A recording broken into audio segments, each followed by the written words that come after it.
Hi, I'm Jess. I'm here today to talk to you about how to choose the best network marketing company for you. I've got 10 key aspects that I'm going to go over for you to consider. Also, I feel like you're not going to always find these answers on the company's website, so you might have to dig a little deeper. Maybe you know somebody that is a representative for one of these companies, and you could just have a real conversation with them and ask them these questions, or maybe reach out to the company themselves and have a conversation with somebody at the corporate level and ask these questions. I feel like some of the questions are a little hard, but with transparency and stuff, the company should be willing to answer everything. So just keep that in mind. Okay, we're going to jump right in. So, first, who owns the company? I feel like this is really important to know because is it a private equity company? Generally, what I've seen here is that private equity companies want to build up a business, make good profit, and then sell. And then what does that mean for you down the road as you've built a business with this company? Where does that leave you in your business? It's something that you should definitely consider. Is the company privately owned, meaning by an individual or a set of founders? And what does that look like as far as what their values are? Do those values align with you? Do they share those values? Are you able to see those values, whether it's through their company information or after having a conversation with somebody? Number two, is the company financially secure? What's their track record? Is there growth within the company? Are they earning? Are they growing year over year, or has their business become stagnant? And what is the rate of growth? What does that look like? Super important to understand. Also, is the company debt free? Being debt free means that they have more ability to dive in and focus on their leaders that are in their company and initiatives that they may have. So, again, something that's really important to think about. Also, I'll mention startups seem to be all the rage these days, right? But it's really hard to know what their track record is because they're new. So it might look flashy and it might be exciting. But remember, a lot of times that with startups, they don't make it. And so that's also something to keep in mind too. All right, number three. Um, are you passionate about the product and is there a need for people? So I think it's definitely important that you pick a company that you're passionate about the product and that you have firsthand experience in, because obviously you're going to be able to market and sell that product much easier. But is that product for just a select group of people? Is there a small niche of people that you're going to be marketing to, or is it a product that's good for the masses? So, generally, in my opinion, I would select a company that has maybe multiple products that could be great for people of many different ages and different groups, and really be able to market the masses instead of just a small niche area. I think you're going to see more long-term results with that. Okay. Number four, what is customer retention? So I think this is huge because if you are looking to build a business, a lot of that depends on customer retention rate, right? So a lot of companies have small retention rates, and then there are others that have larger rates. What I think that is important is that you dig into those numbers just a little bit more. What are those numbers based on? How often? Is it just one additional sale? Is it multiple sales? Is it over a certain period of time, like once a year or every 3 months? Really dig in and figure out the answer to that question, because I think that's super important, so that you can really truly understand how that can affect your business in the future. All right, number five. How does the company value its leaders?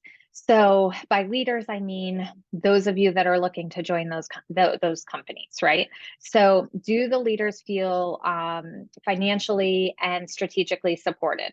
So obviously with a great compensation plan, and is the company willing to dive in to work with you to build your business, to help give you the tools and resources that are needed to build that business? So something that's really important, that you're not just in it alone. Okay. Number six, transparency and ethical decision making. Do they publish numbers? Do they answer the hard questions, right? I mentioned this before. Like, if you're asking any of these questions to a company representative, these should not be the hardest questions for them to answer. They should be open and honest and sharing numbers with you, numbers about their growth, numbers about their retention, numbers about how many representatives they have working for them, how many representatives are hitting which ranks and making how much money. Those are all really important questions, and I'll talk a little bit more about that down the road too. Number 7, compensation plan. Here we go.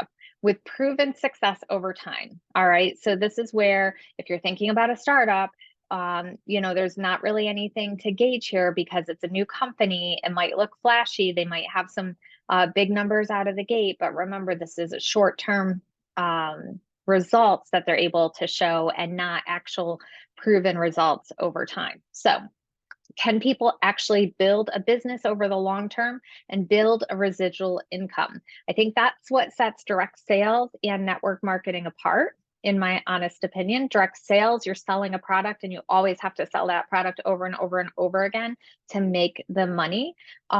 With other network marketing companies, you're actually able to, if you find the right comp plan, you're able to build a residual income over time. And that's a number that is going to help you to be able to determine, what you can expect at each level of the company. Okay. All right. Number 8, is the business model duplicatable? So you may be a rock star joining any company that you want. You might have sales experience or no experience, but you might have the drive to really do what it takes to be super successful. But is the plan for the business model super easy and convenient so others can join you along the way? Because you're going to be able to only do so much on your own and only build to certain levels on your own. But when you are able to bring other people into the business effectively, train them, educate them, and have them have a super easy, duplicatable process, that's when you're really going to be able to multiply the amount of money that you're making in a network marketing business, right? So super important to make sure that the business model is duplicatable, simple, easy for anyone to jump in and give a try. All right, number 9, can I build a business with this company and not just sell a product? I kind of talked about that a little bit before too, but being passionate about a product and selling a product is wonderful, but can you also build a long-term business with residual income that's going to give you, the passive income so that you can support yourself and your family for years and years to come? And also, are you building a business that you're able to then turn over to others down the road when you want to retire? So what does that look like? Like, when you stop doing that business, are you able to gift that business or put it in a will so that it goes to a family member, maybe a child, or someone else in your family that wants to take on that legacy and keep building that business? Or does that business just stop with you? That's all very important to know. All right. Number 10, does the company care about people? I think this is super important for my values, for sure. Like, I want to make sure that a company is caring about others. Think about, like, what kind of social impact does this company have? What kind of work company do you want to work for? Do they align with your values? Super important to think about that. Obviously, a few things that I think about are a company that cares for others, that other people that they partner with, their representatives, also things in the environment like being sustainable or more sustainably conscious. All of those things are super important to think about. So really dive in and figure out, like, what that company is all about, and do you really see yourself partnering with them, and can you get behind their values and the social impact that they're making? So the end of the day, you need to determine what kind of company is going to be the best fit for you. But by looking into these 10 areas, you should really be able to determine that. And I highly recommend looking at multiple opportunities. Don't just look at one, because you want to make sure that you're stepping into the best opportunity for you. So I hope this was helpful, and I will see you guys soon.